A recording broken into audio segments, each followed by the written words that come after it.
বিএনপির পক্ষ থেকে বিভিন্ন ধরনের প্রতিশ্রুতি দেওয়া হয়েছিল নির্বাচনে, তাদের ম্যানিফেস্টোতেও বেশ কিছু জায়গা ছিল।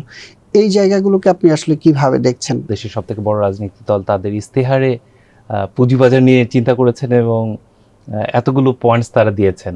So I am very pleased to see the progress. Total বাজারটাকে আপনি কিভাবে দেখছেন? আস্থা কি বিনিয়োগকারীদের ফিরছে? এখান থেকে ধীরে ধীরে বাড়ার চেষ্টা করছে, এটাই আমার কাছে মনে হচ্ছে। আমি ব্যক্তিগত মনে করি যে ওয়ার্স্ট ডেজ আর ওভার। হোপফুলি আমরা সামনে একটু বেটার কিছু দেখতে পাবো।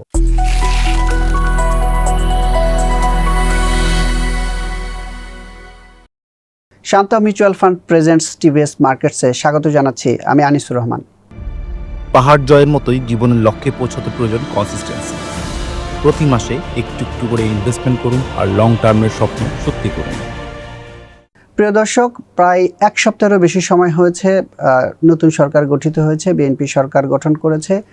নির্বাচনের আগে বিভিন্ন সভা সেমিনারে বিএনপির পক্ষ থেকে পুঁজিবাজারের সংস্কার থেকে শুরু করে বিভিন্ন ধরনের প্রতিশ্রুতি দেওয়া হয়েছিল। বিনিয়োগকারীরাও এই নতুন সরকারের কাছে অনেক কিছু প্রত্যাশা করছে, কিন্তু বর্তমানে যে বাজার ব্যবস্থাপনা, পুঁজিবাজার এবং প্রতিশ্রুতি সব মিলে আসলে কতটা সামঞ্জস্যপূর্ণ হবে এই সংস্কার বা বিএনপির থেকে যে প্রতিশ্রুতি, বিনিয়োগকারীদের যে প্রত্যাশা, এগুলোর মধ্যে কি ধরনের প্রভাব পড়বে পুঁজিবাজারে, এটা নিয়ে আমরা আলোচনা করব।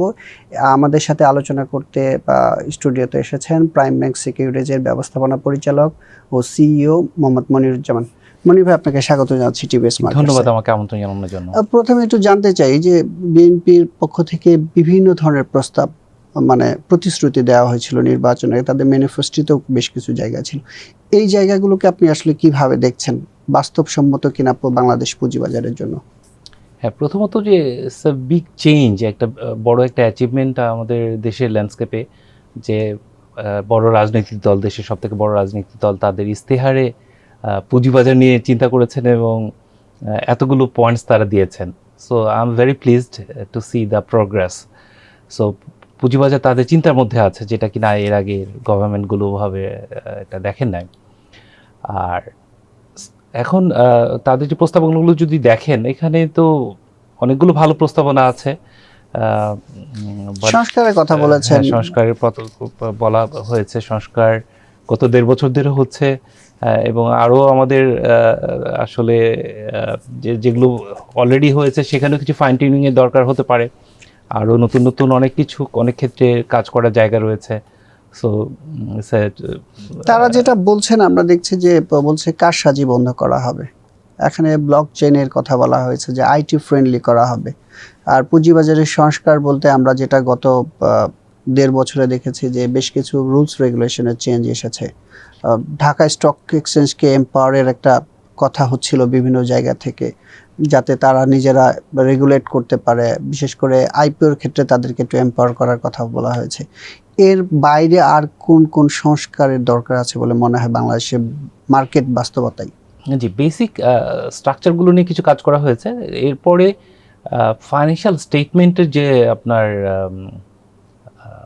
রিলায়েবিলিটি বা quality of the audited statements, এইটার একটা ইমপ্রুভমেন্টের একটা বড় ধরনের জায়গা আছে।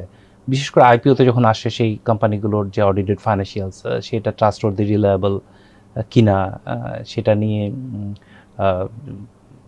সবার মধ্যে একটা উৎসাহ, উদ্দীপনা একটা যেহেতু থাকে, আগ্রহ থাকে, এবং একটা ভয়ের জায়গাটাও কাজ করে যে আসলে যেইখানে আমরা ইনভেস্ট করছি সে কোম্পানিটা রিলায়েবলি, সাস্টেনেবলি এটা ব্যবসাটা গ্রো করতে পারবে না।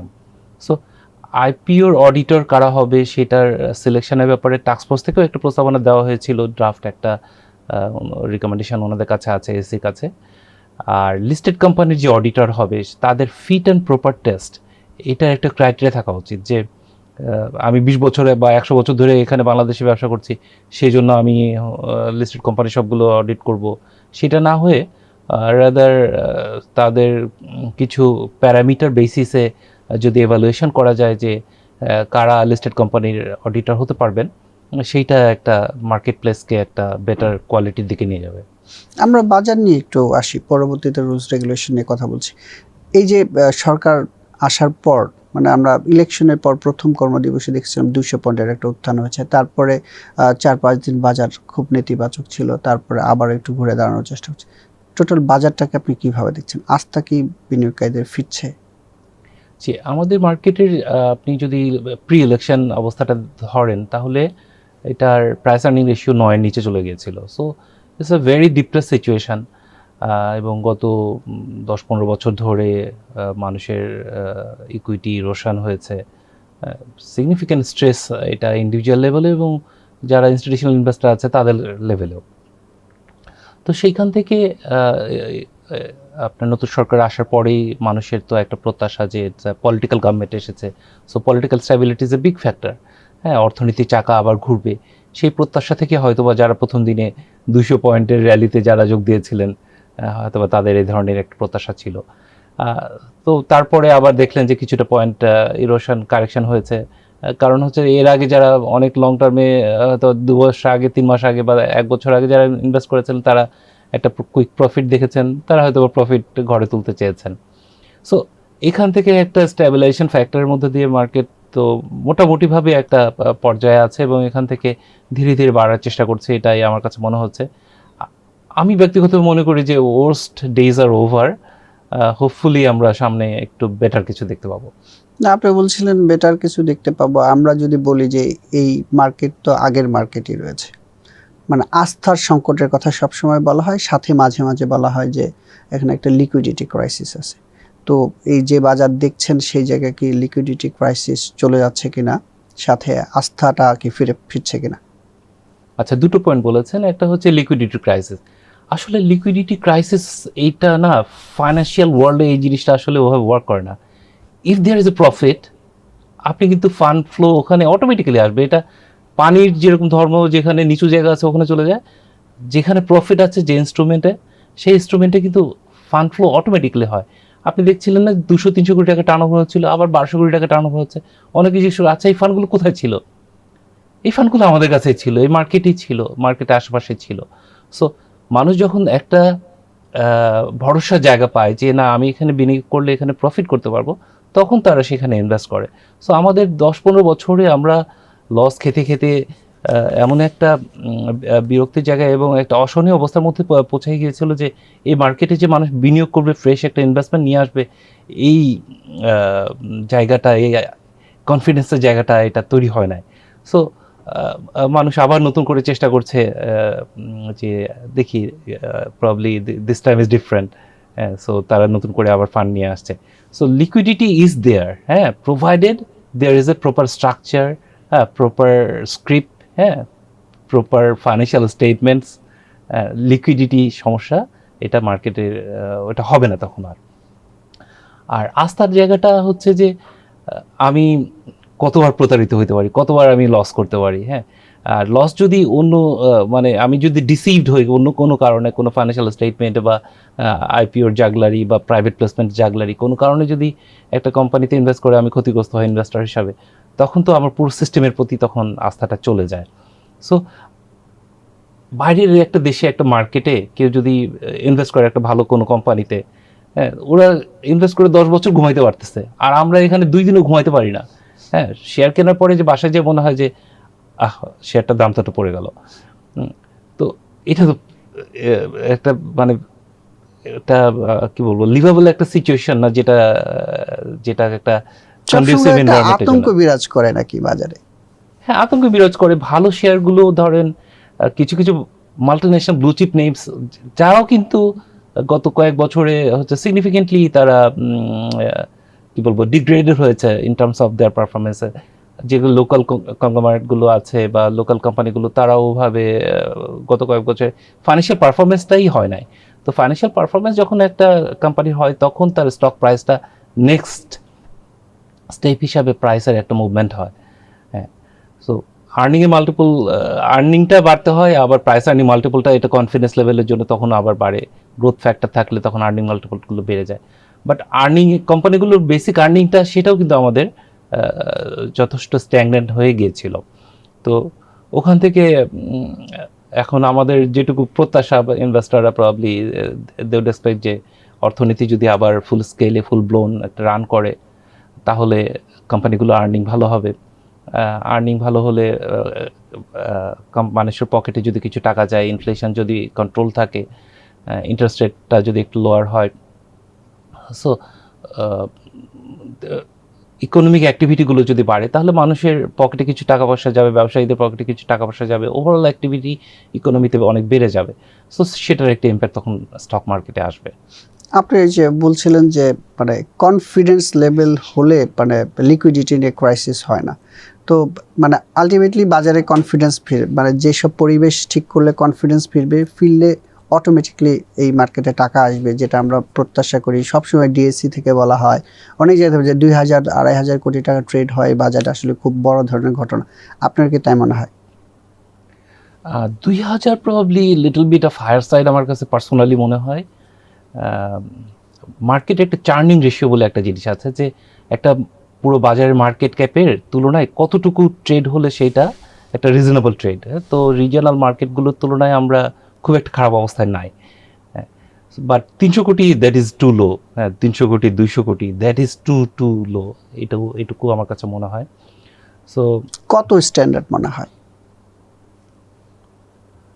আমার গত তো আমরা 5-10 বছরের যদি হিস্টোরিক ডেটা নিয়ে হয়তো বা ইয়ারলি এভারেজ 600 থেকে 800 কোটি টাকা, এটাই তো মনে হয়েছে যে এরকম একটা রেঞ্জে মার্কেট ঘোরাফেরা করেছে।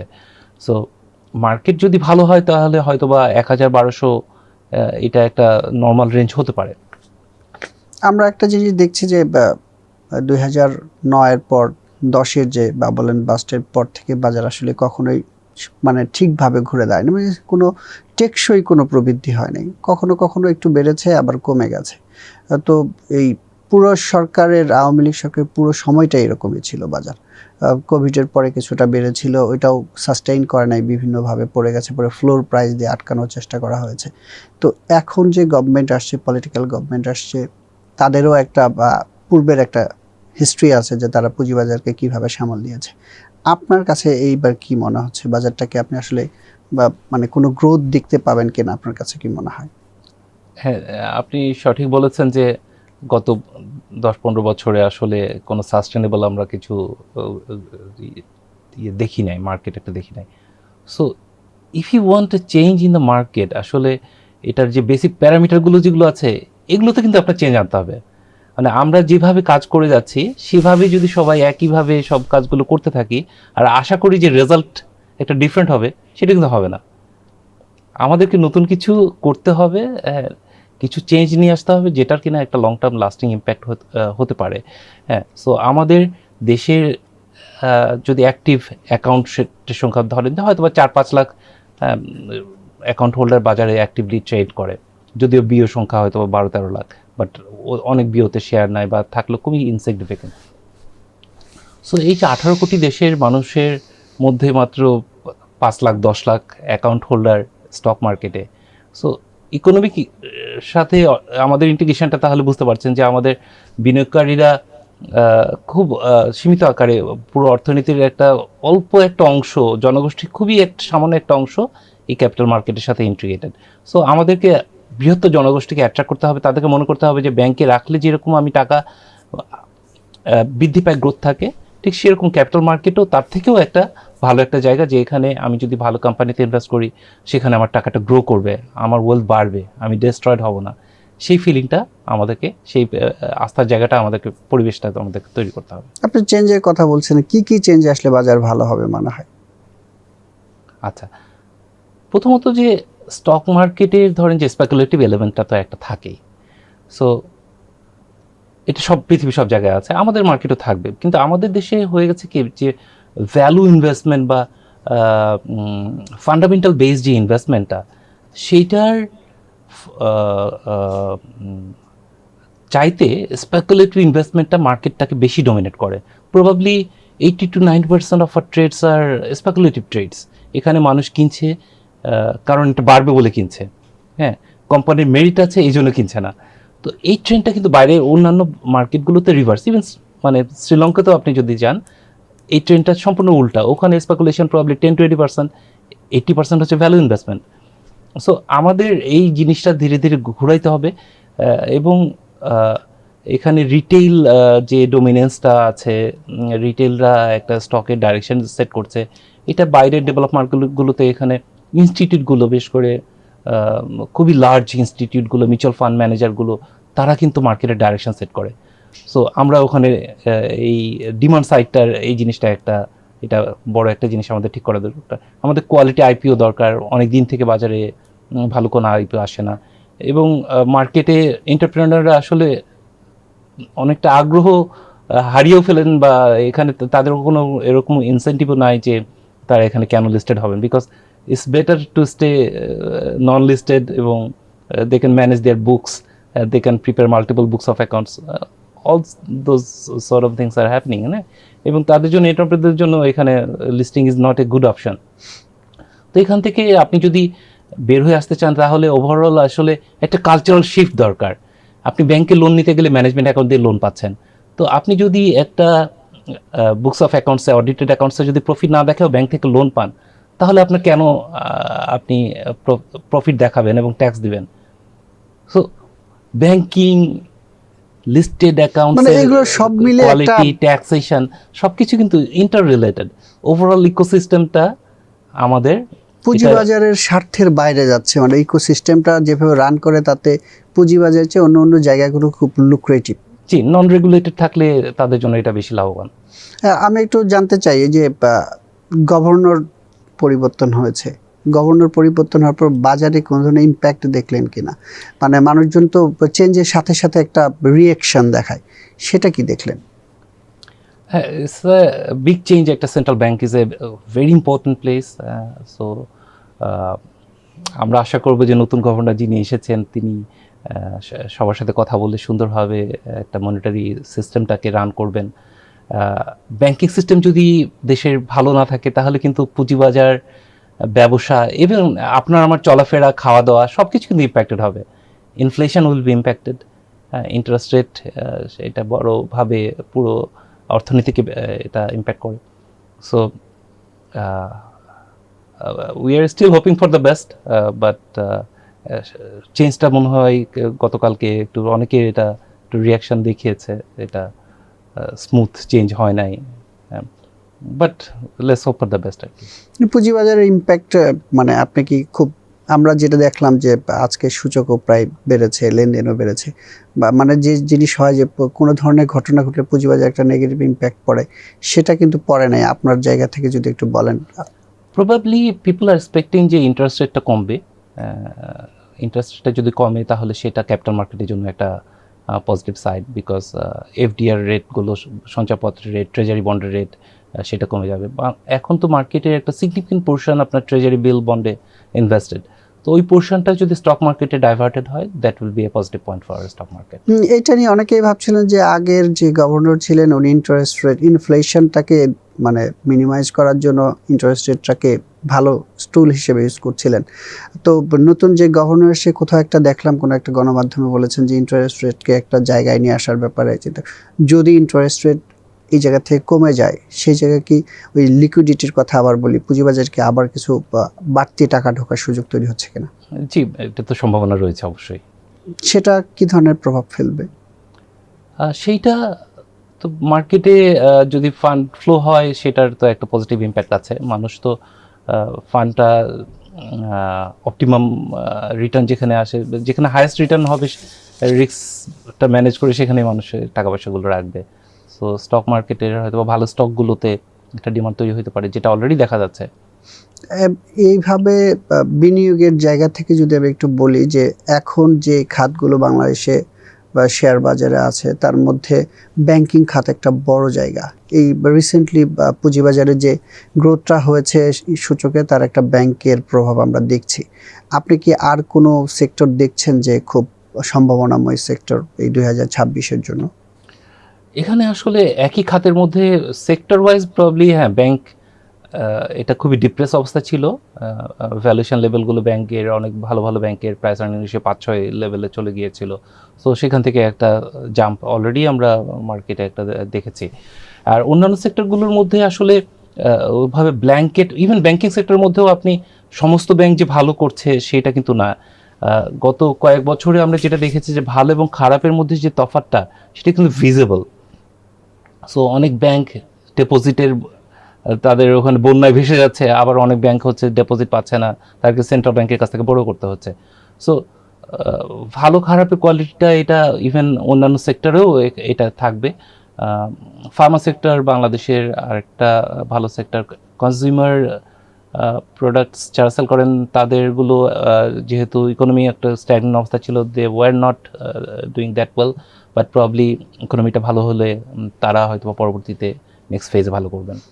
সবশেষ কোশ্চেন আপনাদের জানতে, বিনিয়োগকারীদের জন্য কিছু বলতে চান কিনা, যে আসলে এই যদি একটা স্টেডি গ্রোথ হয় বা এখন যে বাজারের পরিস্থিতি, তাতে তাদের ইনভেস্টমেন্ট পলিসিটা কি হওয়া উচিত? হ্যাঁ, আমাদের ইনভেস্টমেন্টের পার্সোনাল যদি আমরা যদি 100 টাকা থাকে, প্রবাবলি বয়সের সাথে এটা যদি নির্ভর করে, বাট একটা পোর্শন অবশ্যই আমাদেরকে সঞ্চয়পত্র বা ট্রেজারি বন্ড এফডিআর একটা রাখতে হবে। সেটা হতে পারে 30-40%, 50%, যার রিস্ক টলারেন্সের উপরে। বাকি টাকাটা আসলে স্টক মার্কেটের সবগুলো এক স্টকে না রেখে কয়েকটা ভালো ভালো কোম্পানিতে যদি রাখেন, তাহলে সেটা তার জন্য প্রফিটেবল হবে, এটা আমার বিশ্বাস। আপনাকে অসংখ্য ধন্যবাদ টিভিএস মার্কেটসে আসার জন্য। আপনাকে ধন্যবাদ। প্রিয় দর্শক, আমরা জানছিলাম প্রাইম ব্যাংক সিকিউরিটিজের ব্যবস্থাপনা পরিচালক ও সিইও মোহাম্মদ মনিরুজ্জামানের কাছে। তিনি কিন্তু বলছিলেন যে পুঁজিবাজারের সামনের সম্ভাবনা যেমন রয়েছে, সেই জায়গা থেকে কিছু সংস্কারের কথা বলছিলেন, কিছু কিছু জায়গায় পরিবর্তনের কথা বলছিলেন। সেই সাথে বিনিয়োগকারীদের জন্য যে বলছিলেন যে বিনিয়োগকে একই ঝুড়িতে না রেখে আসলে ভিন্ন ভিন্ন জায়গায় বিনিয়োগ করতে, বিশেষ করে একটা বড় পোর্শন সঞ্চয়পত্র অথবা ট্রেজারি বন্ড, এইসব ফিক্সড ইনকাম ডিপোজিটের করার কথা কিন্তু বলছিলেন। তবে পুঁজিবাজারে দেখে শুনে বিনিয়োগ করতে হবে, যেহেতু এর পুরো লাভ এবং লসের যে বিনিয়োগ করবেন তার ঘাড়েই পড়বে। সুতরাং বিনিয়োগ করার আগে ভেবেচিন্তে বিনিয়োগ করার পরামর্শ দিচ্ছেন তারা। টিভিএস মার্কেটসের পরবর্তী পর্ব দেখার আমন্ত্রণ রইল।